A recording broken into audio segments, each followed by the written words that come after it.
Well, thank you, Representative Kim and Representative Hershey, for being here this morning. For those who don't know me, I'm Kris, and I have the privilege of serving as the lead pastor of this church. And the journey has been around for about 18 months, and we are a church that cares to connect people to Jesus and love our neighborhood. And so that leads us to have conversations like this, that we care that if people are having questions or concerns or thoughts in their own world, we want to make sure that we're a church that's also speaking and kind of giving a voice in the midst of our world. And so glad that the two of you are here for our second week of our sermon series on faith and politics. So before we go any further, I would love if the two of you just wanted to introduce yourself, what district you represent, and anything else you want to share as we get started this morning. Go ahead. Thanks, John. Thank you, Pastor Kris, for having us. My name is Patty Kim. I am the state representative for the 103rd District. My district includes the city of Harrisburg, Steelton, Highspire, Paxton, and parts of Swatara Township. I am serving my 8th year, 4th term, and prior to that, I was on Harrisburg City Council for 7 years during the time of bankruptcy and just a lot of issues we were dealing with. So I got my feet wet in politics through City Council, and before that, I was a news reporter / anchor for the CBS affiliate, and that's what brought me here in Harrisburg. Well, thank you for being here. Thank you. Yeah, and I lived in Harrisburg when times weren't fun, so I remember that a little bit. Anyway, I'm John Hershey from the 82nd District. I'm in my first term in the House, so only my second year. I'm running for my first re-election. I know Pastor Kris because he was my RA at Messiah College, and I represent Juniata County, parts of Mifflin and Franklin counties, and I'm only a few years out of college. My career is young, but before this I worked on the legislative staff of a U.S. congressman down in D.C., and I'm from Juniata County originally. That's how I returned to the area. That's great. Well, thank you so much for both being here. Representative Kim, thank you for what you're doing with community classrooms and here in the city. It's been great to partner with you and others in the city. And Representative Hershey, which is weird for me to say, always knowing you just as Hershey. Thanks for being here, and I'm glad to be a part of a little bit of your journey when you were in college. And so I just want to give a couple of disclaimers for our conversation today, just for those who are listening, for those who will watch. First is, I think my intention at heart is not for us to talk about policy or for me even as a church to endorse a particular candidate, but for us just to have a conversation together as people of faith and wanting to dialogue. So I just want to share that as well. And I want to learn from the two of you of what your role is like and how you navigate that as a person of faith. I think that could be beneficial for us as a church, just to have maybe a little bit of a behind the scenes glimpse of your work as well. And I'm grateful this isn't a debate. I think so often we think about politics, it's always in a debate fashion. How do we argue and try to outwit the other person? But I just love today's just as a conversation. And so hopefully as we ask questions that you can feel free to respond to each other and just for this to be a conversation. So thankfully you two are not running against each other. And so this is the best part is this is just three people who I deeply respect the two of you. And so thank you for being here. So I would just love to ask kind of an initial question of what led you to politics? What led you to your role? And why are you seeking re-election? Not in a political sense, but why do you keep doing it? I'd love just to start there. And Representative Kim, would you start with that? Sure. So I am part of a conservative Christian family, and so I've been in youth group. I did Friday night Bible study while everyone went to football games. Did my retreats, did missions trips in Mexico, and going down to DC. I grew up in Northern Virginia, and did our ministries in the mall. I mean, we were like evangelicals, witnessing in the malls too. I'm embarrassed right now saying that because it never worked. Nobody wanted to talk to a weirdo in the mall when they had to shop. So service, mission-minded was always ingrained in me.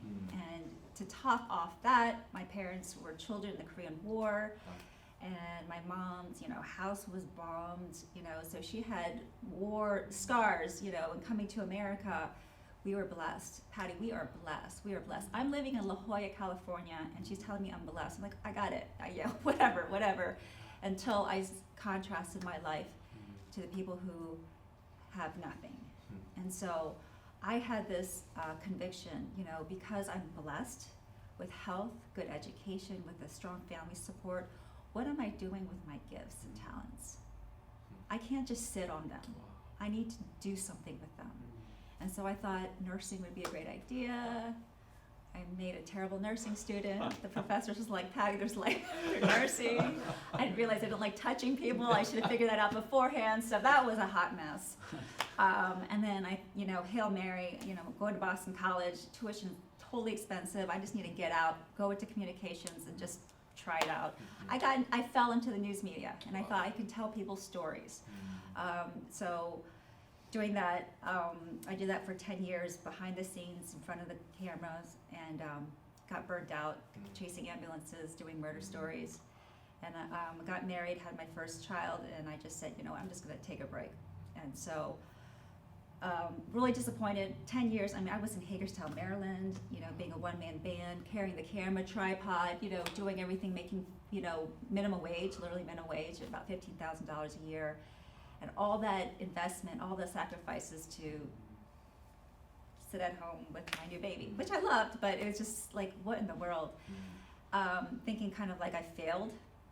A fellow, not fellow, but a friend of mine who was on Harrisburg City Council tapped my shoulder. It always happens. Somebody taps and says, do you want to run? I'm like, hate politics. I hated politics, the screaming, the yelling. Why in the world would I ever do politics? Yeah. And going out there, and John would know, is like going out there like naked, like hit me, criticize me. I'm out here, and it's so scary. But then in me, and I'm not going to say I heard God's voice, the deep, baritone voice. This makes sense, Patty. You wanted to serve. You got your experience from media, which is so helpful when you have to be presentable all the time. You have the communication skills. Is this it? And it just, this overwhelming, this makes sense. Go. I'm like, before the debates, like I wanted to throw up. So, as a news reporter, you tell other people's sides. You don't talk about you. You're supposed to be, impartial. So I'm like, can I say this? Can I say I'm for this, against this? It was, that transition was tough. And because I was so not equipped to this, it made me hang on to God. Wow.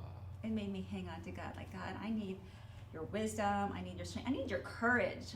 I need your courage, because dialing for dollars, who likes to do that? I'm naturally shy, I don't want to be out there.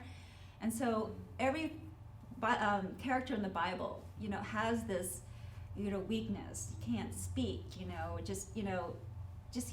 God uses the losers as leaders so that all we can do is point to God. Because I should not be here. My family members laughed at me saying I was going to run on city council. They laughed at me because they know who I am. And it doesn't make sense that I'm here, but I'm here.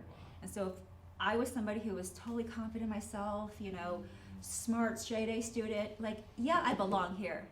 But then that takes away my communication with God because it's all about me. I can do it myself. But because of who I am and in this crazy world, I'm just hanging on God, and that's how I stay grounded. Wow. So Amen. that's my story. Thanks. Thank you for sharing that. That's beautiful. Thank you. Yeah. What about you? That's a tough act to follow. My path was a little bit more linear, as I already mentioned. As a person in my mid-20s, I don't have a lot of history to go off of.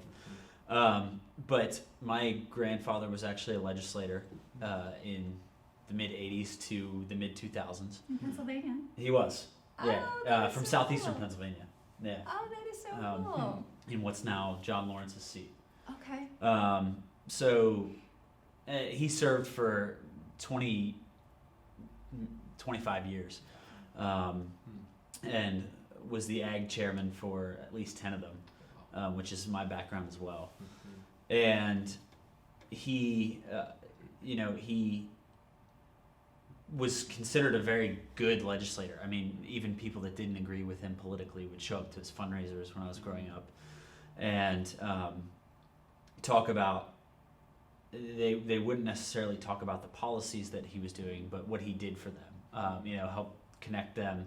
What Representative Kim and I have been doing a lot right now is connecting them to unemployment benefits or helping people with a licensure problem that they had or something like that. And he just really embodied what it means to be a servant leader in his community. And that was really cool to see growing up. Because people would tell me those stories and I would have no clue who these people were. I really didn't even know the job that my grandfather had. But that was really neat to see. And then we do a lot of things now with Chesapeake Bay cleanup or regulations surrounding farmland preservation and things like that were actually bills that he wrote in the 80s and 90s. Wow. That are still laws that we discuss on the Ag Committee now. Wow. And it was pretty neat. Yeah. And he was a dairy farmer, but in those days, in the 70s and 80s, Republicans were very environmentally conscious. And so he was very attuned to the needs of what these dairy farmers needed in his community versus trying to comply with some of the mandates that were coming down for the Chesapeake Bay, because he was part of the watershed. And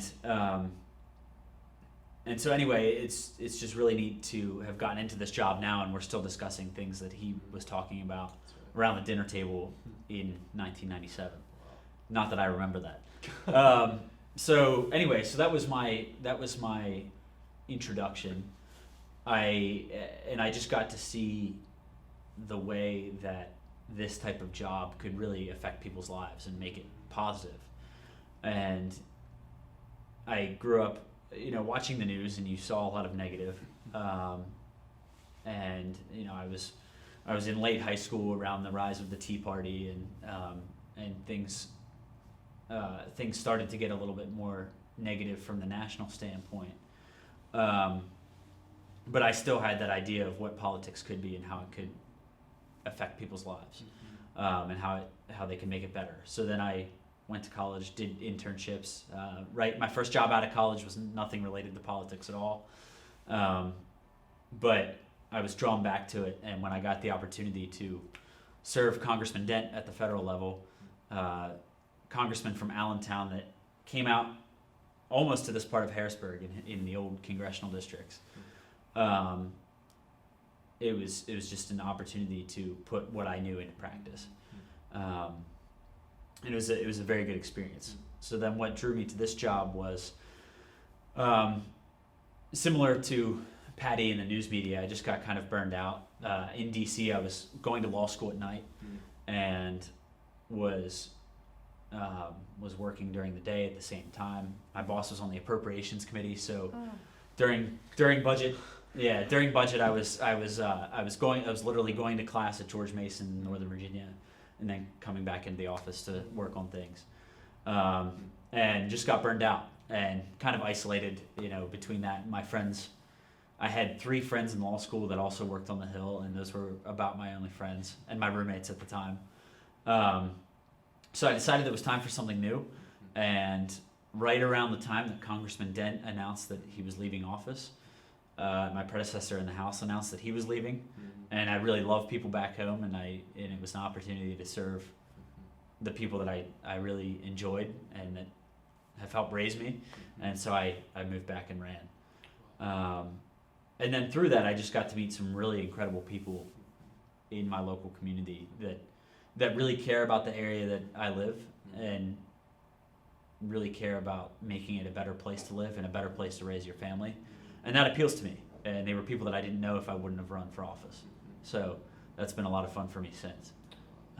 And COVID threw a wrench into things. I haven't seen a lot of these people since March, but it's really been a positive experience. That's great. Well, thank you both for serving and ultimately serving us as just citizens of this state and each of your districts. So thank you for serving. And I think you both touched on this a little bit, but would love to hear. So you're both Christians. So we're all Christians here, people of faith. How does that influence, and what is that like for you in your role as a state legislator? And what's maybe helpful in that, and is there any sense of challenge in that, or have trouble to navigate that? I would love to hear kind of both of what you would share about that. And so, Representative Hershey, would you start with that? Yeah, I had a professor in college that was very good with this, now retired, but he was an international relations professor and talked about how Christianity should apply to international relations, because the Bible is not prescriptive for a lot of these things. Just like the Bible is not necessarily prescriptive on whether we should tax Marcellus Shale or not. That's right. It's in Colossians 14. I'm sure it is. It's in there.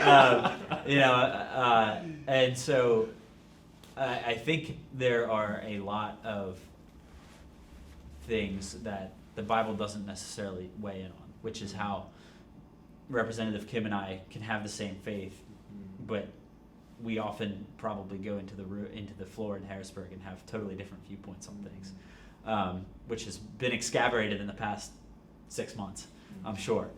But at the same time, while the Bible is not necessarily prescriptive, there are things that are mandates. We're instructed to love God first and foremost, and to love our neighbor. And then you ask yourself, who's your neighbor? And the Bible makes it pretty clear that your neighbor is people that you're coming into contact with, not necessarily the person that lives physically next to you.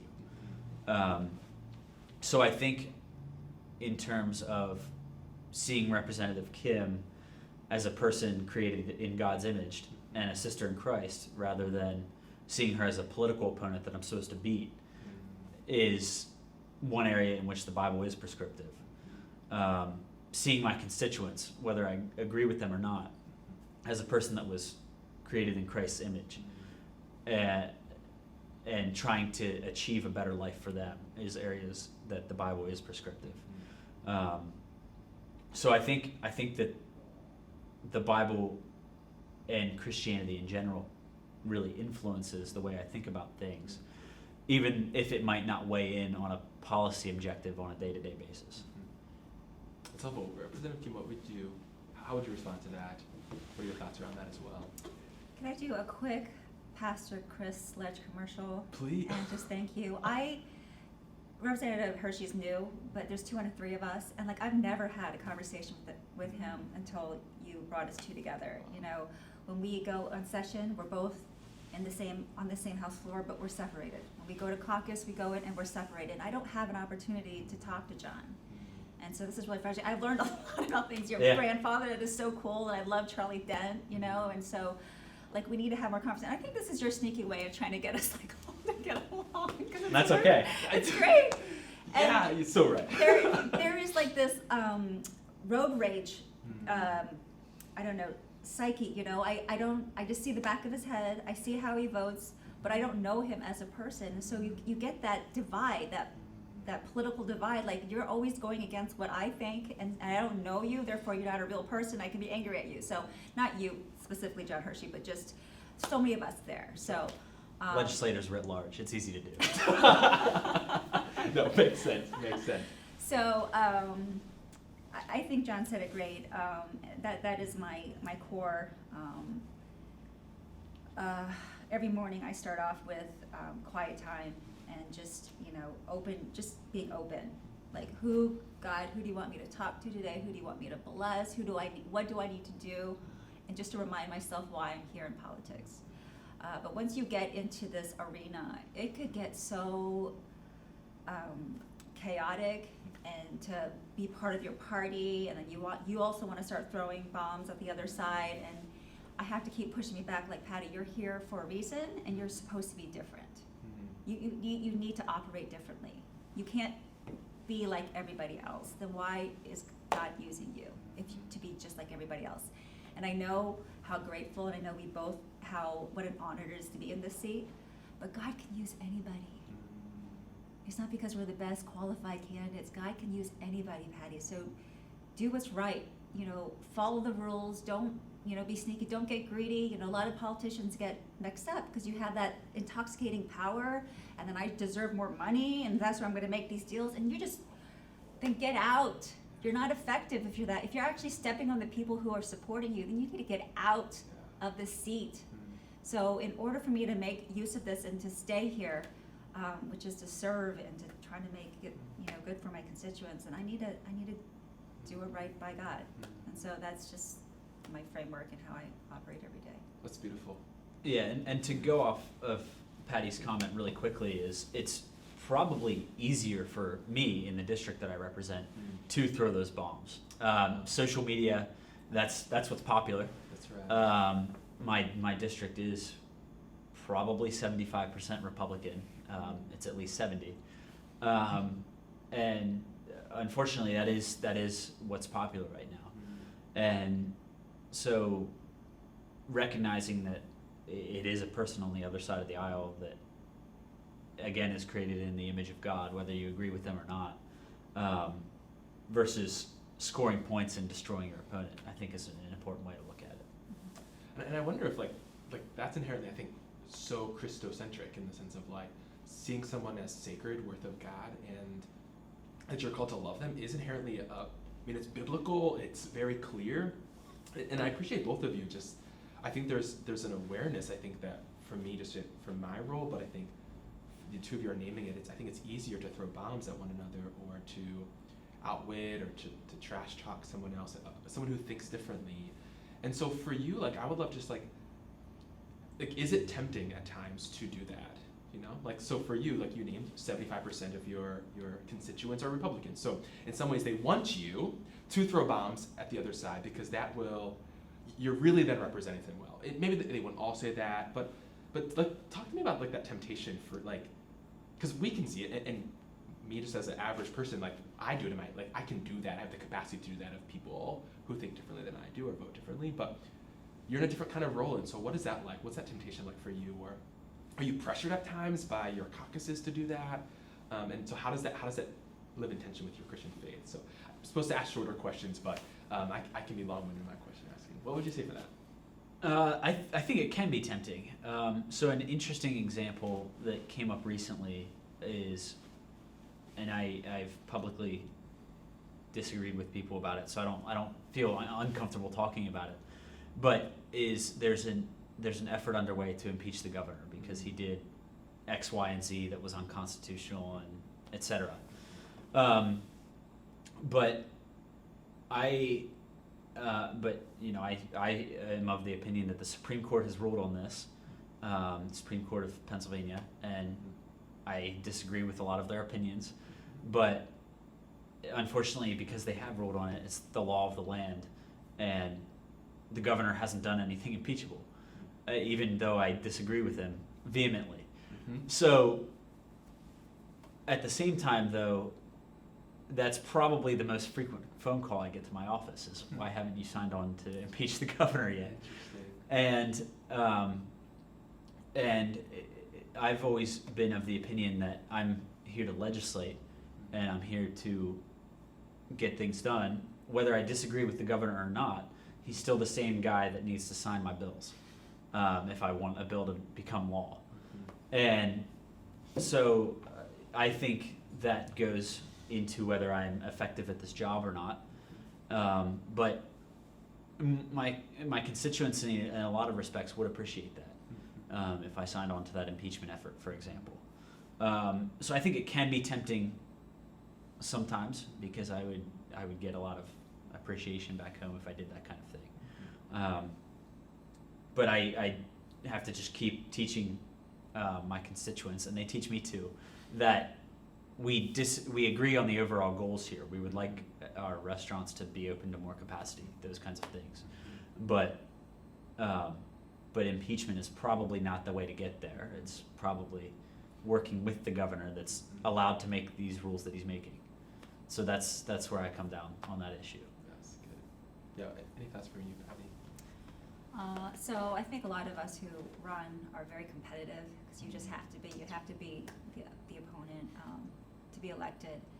And so I mostly do this with my caucus, but the ones who are articulate and throwing bombs are getting the most likes. They're getting called from CNN, MSNBC to these national programs, and they're rewarded for throwing those bombs. And of course, I would like to have more exposure. I would like to have, the lights, but that's for what, and I don't feel that way, and I'm not going to do that to get attention. So, but it's that temptation. Yeah. Like you want to be in that spotlight and have that, 30-second, I don't know what you call those things, but, circulated and you get a million views. So that can be tempting. And we have colleagues that happens to. Yeah, I think we both know who we're talking about. But he's just like a rising star now. Is it going to be short-lived? See, I'm already like trying to talk myself down why it's not positive because it's so tempting. So that's also temptation. And then again, because I'm in the media, as a reporter, you want to get polar opposite opinions. Nobody cares that you want to compromise and you think about it and do more research. That's the boringest soundbite ever. Yeah. So we don't get picked up because I see both sides and nobody wants that soundbite. We want they're terrible people and they're the devil. That's and then right. they get it on air. So, moderate people are not very exciting. Moderate people also don't raise a lot of money. Who wants to give you money? Okay, Kris is running for a candidate. I'm going to give you money, but you're going to only sometimes vote with me some of the time. I want to give my money to John, who's going to be lockstep with me 100% of the time, and I'm going to give him more money. So again, the way the political system, the campaign raising, it encourages polar opposites. And the ones who are in the middle, the Charlie Dents of this world, get burned out and they're out of here. That's right. I'm not doing this. Because every decision you make, you're going to PO someone off. So it's interesting is, so we know that what is most sexy and what will sell the most is really extreme politics, right? And bombs and sound bites. And what's interesting is and what I hear in that is, as a pastor, is there's a lot of arrogance in that, right? There's arrogance on both sides that they're right, others they're idiots, right? Or whatever word, monsters, whatever words we use to describe the other or their opponents, right? But as Christians, right, we have this, and so that last week in our church we talked about in 1 John 4, we are called to love someone else. We're called to love our brothers and sisters, right? And if we don't love, there are consequences. And one of them is we make ourselves to be a liar if we don't love. And so I said to my church, no one will say that they hate someone else, right? We're always good as Christians. I don't hate anyone, but we disrespect them, or we belittle them, or we say terrible things about them, right? And so how do you navigate that, right? And so for you to get more attention, money, it's to be more sensational. It's to be bigger and maybe a little bit more controversial. And yet we have this common thread as Christians of we gotta love our neighbor, which is really hard. And you talked about who is our neighbor, right? That's really hard. And so how do you feel like you have to wrestle with that or struggle with that, or is it so much part of the game that it's just kind of a daily battle of just trying to not be so sensational or so controversial? I don't know. What would you say to that? So I've messed up. I really can't support the current president. I just can't. And I can get there and that bitter and talk negative about him 24/7. So it's been a struggle. I'll go hiking in Representative Hershey's district, and I'll see Trump signs everywhere. And every time I see one, it triggers something. I'm like, hey, you can't live like this. You have to stop. So I have to go in the president is talking to a base that has grievances and wanted somebody to be I can fix things. And I just have to do that because I need to maintain my health and the stress that so I've messed up. There was a couple of sound bites that you'll hear me bashing the president, and I'm not proud of it. And so I need to bring it back. And I still don't like the president, but I can be different about it. So I'm still struggling. I don't know how to deal with it right now, but I'm struggling. And I just appreciate your honesty. I think regardless of what we think about President Trump or even President Obama or Joe Biden, right? We all have, some of us have very visceral reactions to them, regardless of what side. And so I just appreciate your honesty. That it's tempting to want to throw those bombs. Yeah, right. And in some ways, would you say it feels good in the moment, but long term it might not feel good? Or now as you reflect on them, it's well, maybe. And I think that's, what would you say? Well, I think the president called the Democratic vice presidential candidate a monster recently, which is not helpful to our discourse. But I think just what Patty said earlier is that unfortunately we are rewarded in our jobs for that kind of behavior. We get the clicks, we get the social media likes, and I think it is a daily battle. Because the way Patty could react to the president is the way I could react to the governor. It's exactly the same situation. That's right. Because I do disagree with a lot of the decisions he's made especially in the last 6 months. It was nice. My first year in office, we passed the budget on time, and I thought we all agreed, and I thought that's what happened in This Harrisburg. is easy. Yeah. Wow, this is Forever. the easiest job I've ever had, but not the same way anymore. Just a year later, but that's very easy for me to do, and again, it comes back to realizing that Governor Wolf is also my neighbor. That I'm called to love, whether and I'm called to respect the position, and regardless of how easy it is for me to complain about him, and my constituents appreciate that, because again, just the way Patty feels about the president, I significantly disagree with the governor as well. So it's reminding myself of that. That's right. So let me ask this kind of a question, and then we'll move on. So when I was asking some of our church folks, like, what questions would you want to ask the two of you? And this was one of the questions that came up. Is, do you ever feel like you have an allegiance battle as a politician? So, for instance, you represent a particular district and their constituents and their viewpoints, but you're also a person of faith that has an allegiance to God.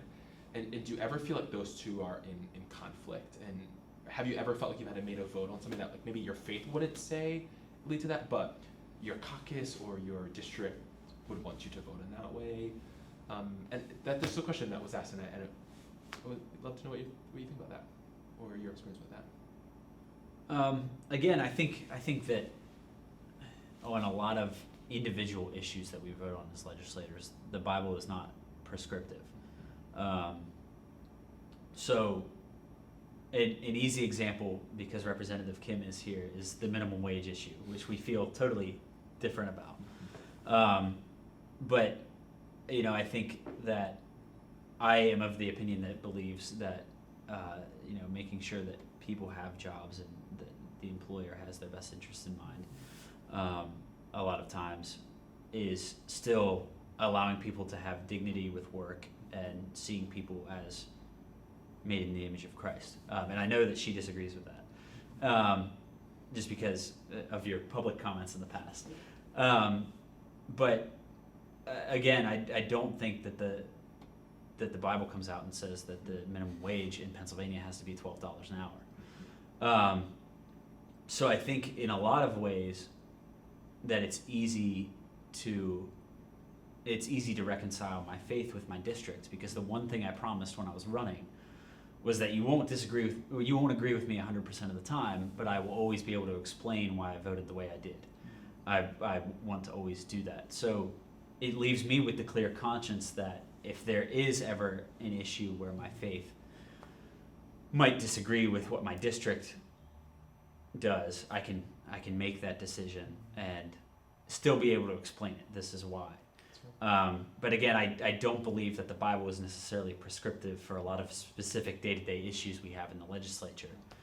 So I haven't run into that situation yet. Sure.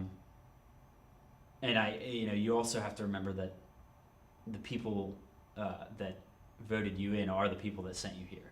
And I'm sent to Harrisburg to be their representative, not to beat the John Hershey drum on beating the 82nd District's drum in Harrisburg. So in my view, constitutionally, I was sent to represent their opinions to the best of my ability. And so that's what I'm doing. That's great. Representative Kim, would you agree with the premise that the Bible isn't prescriptive on some of these issues? And how do you have to navigate your own allegiance to God and to your representatives, or to your constituents? So I think the original question is, I don't think I voted something that was against my faith or, in conflict. I know that my constituents are very, they're working or they're struggling and they don't have the time to call me every single time they feel a certain way. We also have to say that 98% of the votes we take are unanimous. Huh. They are, yeah. They are. Can you say that just one more time, just so we heard it? 98% of the votes we make on the House floor are unanimous. Wow. It is updating statutes, it is revising, it's modernizing, the really boring that the news doesn't want to cover. But when we do things like whatever the governor does, or this or that, impeach the governor, that makes the news. Nobody cares about the 98% of votes we make. So, just want to put that out there. That's So, good. the only time where I was like really sweating on the House floor is when two of my stakeholders, you know, whether it be the environmentalists, the ones, or jobs people, opportunities, union piece, are against each other. And they're just breathing down my neck like you need to, you know, threats. Gosh, and I could go either way. And so it's just, who am I gonna upset the most? So it's only happened a couple of times, but that's where I've gotten the most stress. But I do feel like I'm pretty much in tune with my constituents. And because I am not the typical Democrat who thinks the Republicans are evil, because the rest of my family are Republicans. I have my stepmother, my mom passed, but my stepmother's like, Patty, look at what Melania gave me after, you know, donating to her. And I'm like, oh, great, that's wonderful. After donating to Trump, like, wonderful. So when I was in the suburbs, in a wealthy school district, my family was Republican. And it made sense. My mom was a small business owner. I live in the city for the first time. Oh my gosh, the needs out there. There are people struggling. It does not match with the Republicans' platform. We need the social services. People are not all born in the same, you know, family like mine or yours, and so we need that extra help. So, you know, that's where I see, and you know, we have different constituents. Mine is about 71% Democrats, you know, in a city. So I'm doing what's best for my constituents. He's doing what's best for his constituents. And if I'm probably going to run another year. I'm unopposed on the ballot, so I think I'm in, unless the write-in battle's crazy and I get kicked out. But we need to partner up.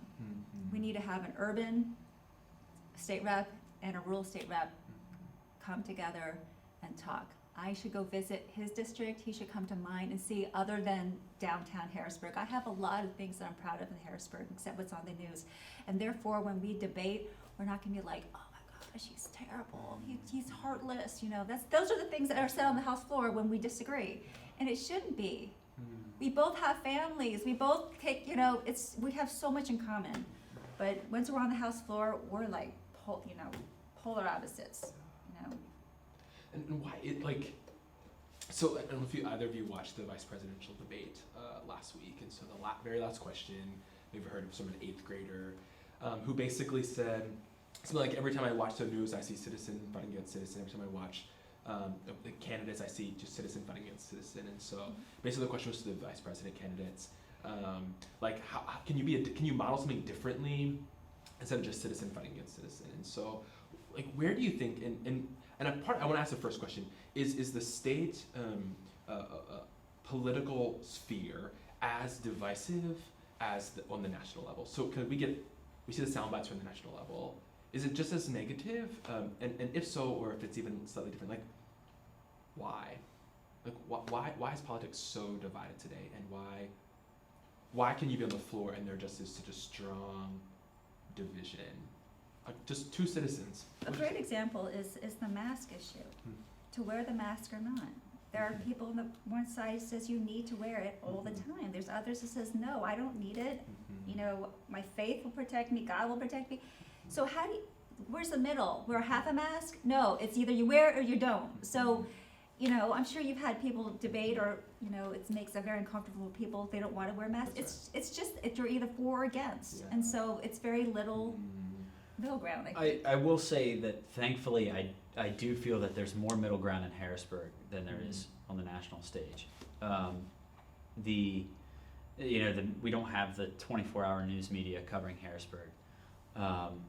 You know, snippets on CBS 21 or ABC 27 are really likely to just hit the highlights and not endlessly talk about an issue for 24 hours.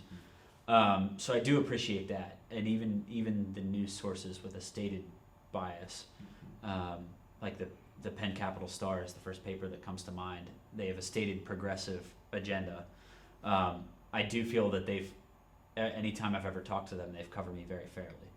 So I would say that thankfully the media environment in Harrisburg does not quite encourage the same things that the national level does.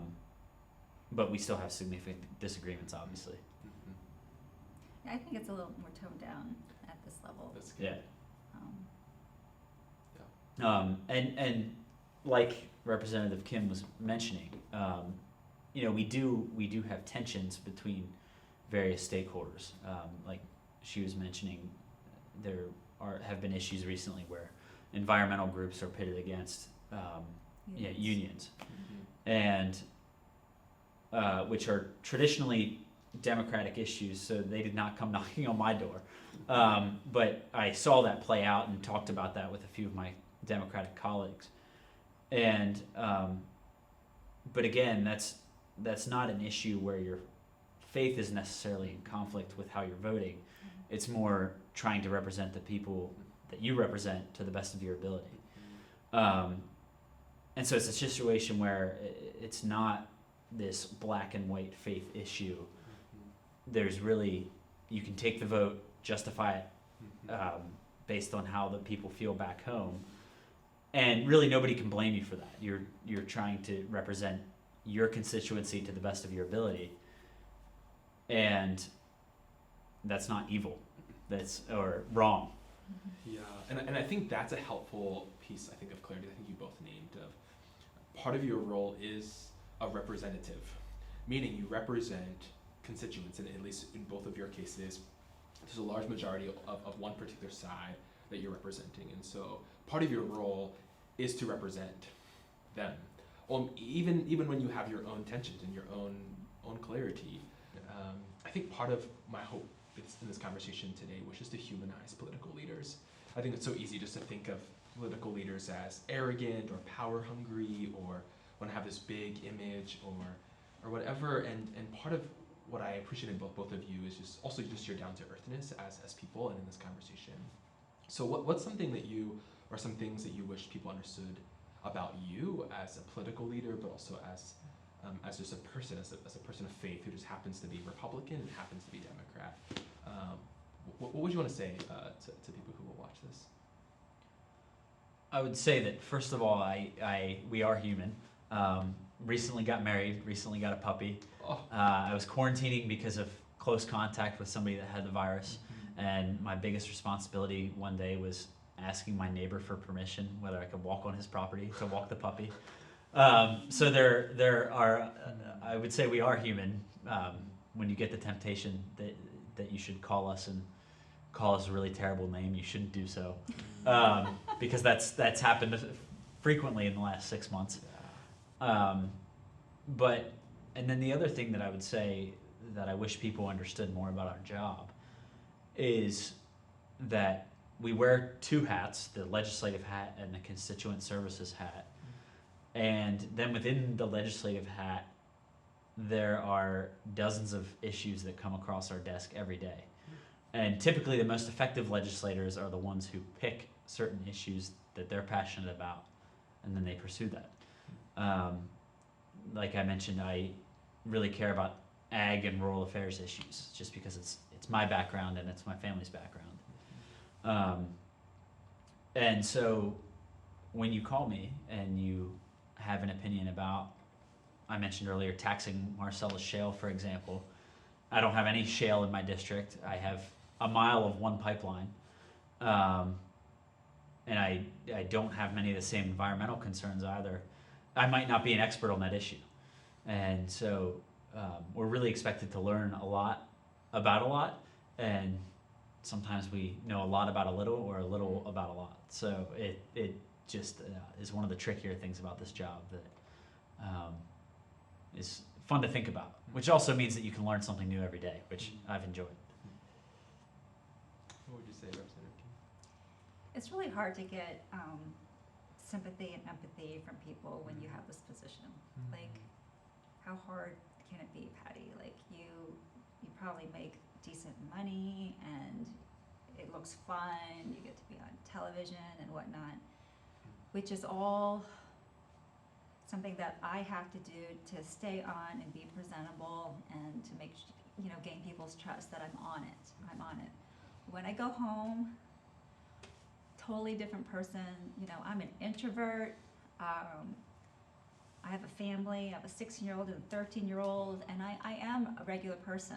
But the thing that I want people to understand is that your issues, especially in a district that's 25% are living in poverty, weighs heavily on me. I don't even drive a nice car. It's like my car's like 15 years old. So when you see that I'm out, and I look, affluent or whatever, I think I understand what other people are living. And so at night, I will think about work where I can't sleep. So I listen to boring lectures in my earbuds to fall asleep, because Wow. I will just stress over what more can I do. And I know, as John said, people like unemployment compensation is such a mess. And I have people calling my staff members crying, like my car, like they took my car. Like these are real issues that, is hard. And how do you sleep? That literally keeps me up at night. So when we get hit, tagged on social media, I read it and it sucks. Yeah. It sucks. We have feelings. I'm not saying you shouldn't, that's your right to do that. But we read it and we're human and it hurts. Or I have to it feels like you're getting kicked in the gut, and then I you're probably different, but it takes me like a half an hour to get over the criticism. Oh, and no, I've been it doing doesn't. this for a long time. Yeah. I think I've been doing this for 15 years and it still hurts. So it's just a mental discipline, like, okay, Patty, you heard it, you saw it. Is there anything you can change? If not, throw it out. Throw it out. Or you can just become a bitter old politician and be like, everyone sucks, and flick everyone off. You have to get that negativity out, or I will just be a crazy. And I think an excellent point that Patty brought up is that I internalize a lot of things too. Not the criticism so much, but for example, recently I had a constituent that lost her job and was not receiving unemployment compensation, even though she applied in March, and this was August when she called me, maybe September, and this is before the governor extended his rent and mortgage foreclosure protections, and she was going to get evicted from her apartment, and her landlord told her that. And how do you respond to that kind of person? I thought about that for days, and it was not her fault that she wasn't paying her rent. And so those kinds of issues weigh pretty heavily on me. Well, I thank you for being you and for navigating significant pushback and sometimes support and sometimes criticism. Just thank you. I think it's helpful for me, even in my role, and my church folks who listen, they're gonna get a little bit of a lecture on Sunday. From me, we call it a sermon, but but because I think it's so helpful for me just to hear that you're real people who internalize what we as people say about you, and in some ways you have one of the most public jobs. And anytime you go out, you are also Representative Kim and Representative Hershey, even when you're just with your family, and that has to be taxing. And so as a pastor and as someone who cares about people, just thank you for your job. Thank you. And thank you for putting up with us citizens when we're terrible, and for advocating for us when things are really difficult in their situations. And so I want to ask this question. How can church people, Christians, church leaders, just support you as people? Not from a political standpoint, because I know that I don't want to even, advocate for or against the candidate, but for me, just humanizing the two of you, just how can, and so I want to ask specifically about the two of you, how could Christians or churches or just good people support you? I think that's essential. I'd love to know. And then just in general, how can you feel more supported by people who are called to love, which is my conviction. So I'd love to hear.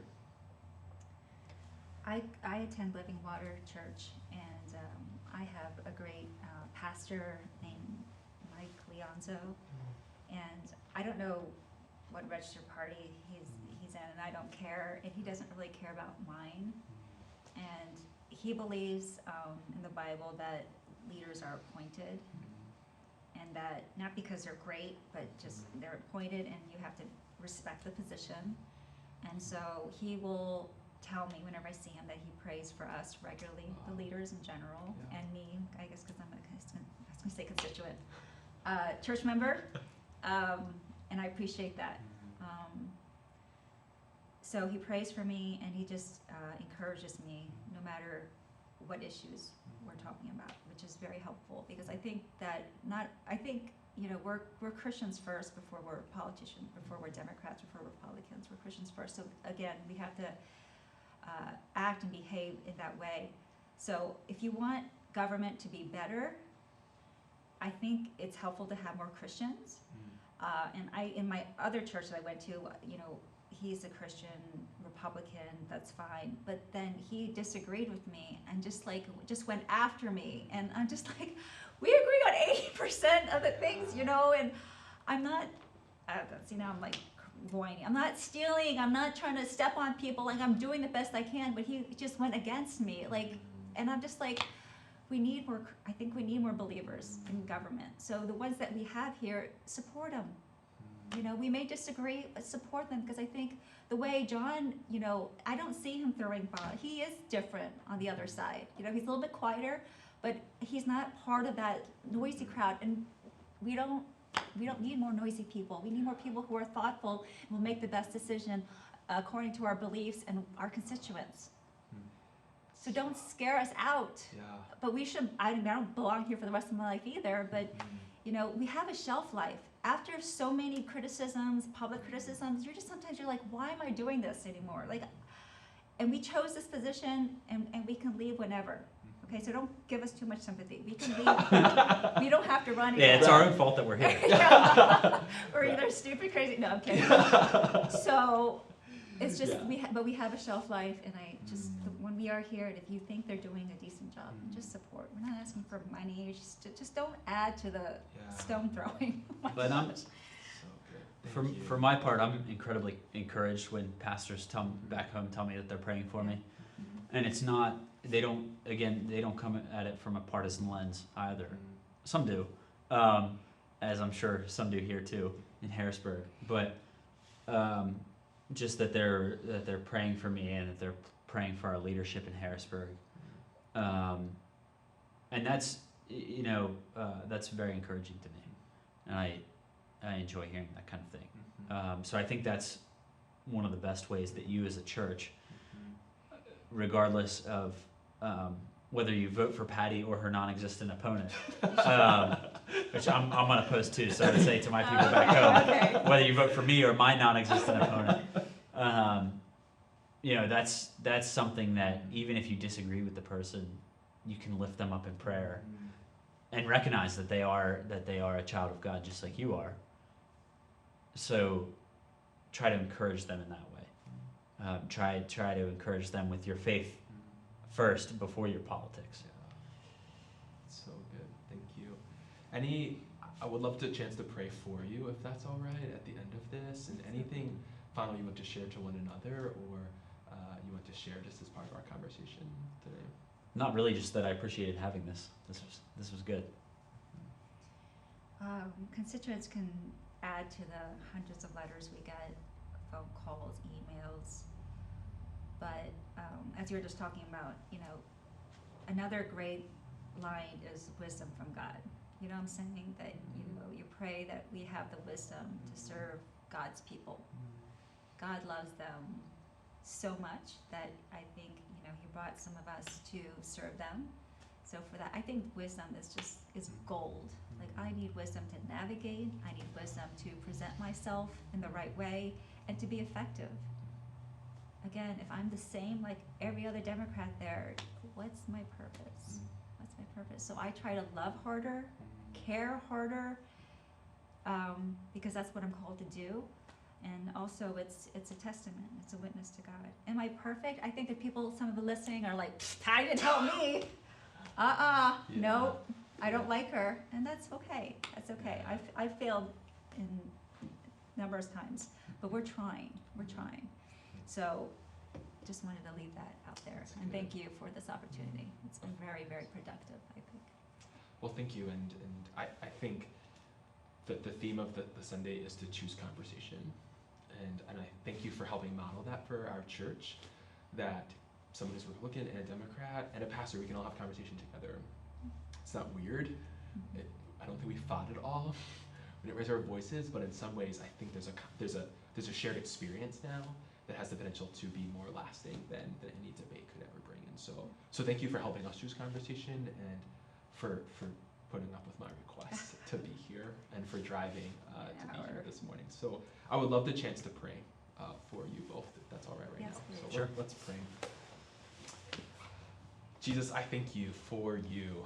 God, thanks that you are a God who has claimed each one of us.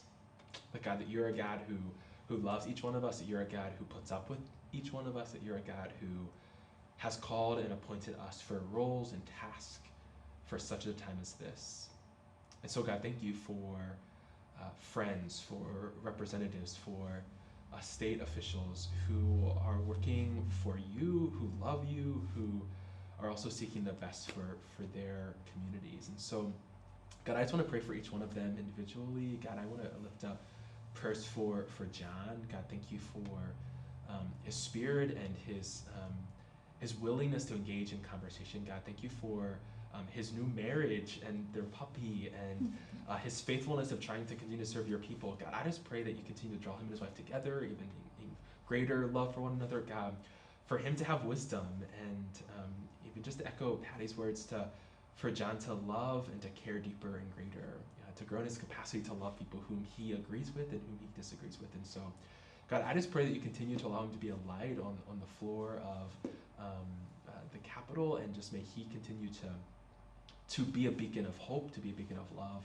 and a beacon of peace in interaction. And God, I'm so grateful that in this moment, it's not about particular policies, but it's just about who he is. And so, God, I just pray over that for him and for Patty. God, thank you for the way that she serves this city and this community, and for her honesty around moments when it's easy to love and moments when it's difficult. And so, God, I just pray for wisdom for her and how she cares for the city and how she's speaking and advocating on behalf of people in this city and in the regions around. And so, God, I pray that she will love and care deeper. God, that she will grow in her capacity to love. God, may she too continue to be a different kind of witness, a different kind of political leader in the midst of this divisive season. And so, God, I just lift this all up in the name of the one who loves us, redeems us, and thank goodness sustains us throughout all of our days and all of our lives. In the name of Jesus we pray. Amen. Mhm. And Thank you. both. yeah, thanks for having us.